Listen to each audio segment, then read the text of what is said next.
Hey everybody, it's Erin Rose with My Arizona Agents at Omni Homes International. I am a real estate agent here in Phoenix, Arizona, and I help service families that are in need of finding a home here in the Valley. We call it the Valley of the Sun, and it's a beautiful place to live, and there's so much to do when it comes to moving, not just to Phoenix, anytime you need to move. So I'm going to talk to you a little bit about the top 10 things that I feel are super important to remember or have kind of a honey-do list or a list of things to do. Okay, let's start off with number one. Number one, get rid of everything. Get rid of the things that you know you're no longer going to use. Yes, I just laughed at myself. You don't need to move something across the states if you're not going to use it. So try to start picking those things out and get them on Marketplace, get them on OfferUp. If you're going to donate them, get them donated, get it over with, move on. So then that's one less worry, one less box you have to buy in order to pack it into a truck that you're going to take out of the truck and then leave it in the box for another 2 years like I did on my latest move. Okay, number two. You're going to want to be really careful about how you schedule this move because there's going to be on peak out days and off peak days, and your move is going to go smoothest, less expensive if you can move in the middle of a week. That is just what it is. Everywhere we go, no matter what we're doing, it's less expensive to travel Tuesday through Thursday, right? So if you can schedule it with your work schedule so that you're moving during the week, you're going to see some lower costs there. Definitely if you can move during the week. So keep that in mind. If you have the opportunity, try to get at least 3 bids. That's tip number 2. You want to try to get as many bids as you can so that you're not feeling like, oh my gosh, I had to rush into this one bid. I wonder if I could have paid less, all of those things. So I recommend getting 3 bids. I think I bid with budget, U-Haul, and then I looked into pods and I was like, what? And then I got to wait for all my stuff. How stressful. No, thank you. So I ended up hiring movers, which you can find them on Yelp. That's my gig. I like to go on a Yelp and find the best of the best. And then I'll get a couple quotes for that too.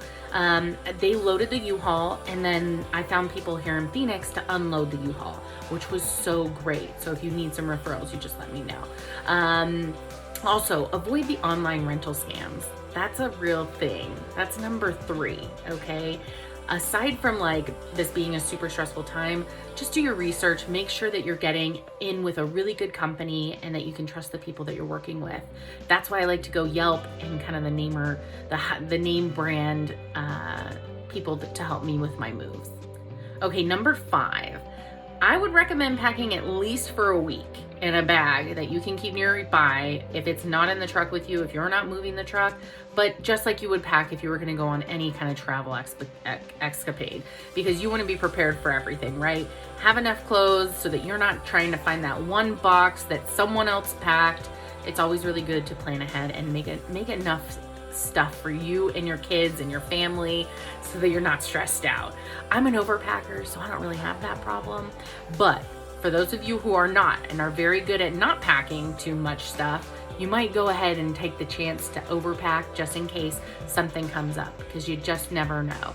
Also, I recommend as tip number 6 to go ahead and pack a box of your most essential items, whether that's your toiletries, the full-size toiletries, your extra toilet paper, extra paper towels, possibly your trash can receptacle, plastic bags, you name it, things that you know you're gonna need, bottle scrubbers, whatever that is, put it in a box, pack it last.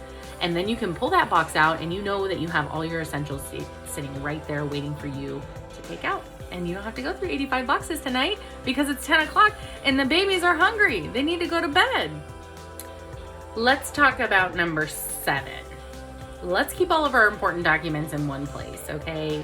You're talking anything that you don't need for the move, whether it's birth certificates, social security cards, things that are super important to you. Make sure you know where those are and pack them with that in mind, like, okay, this is a super important box.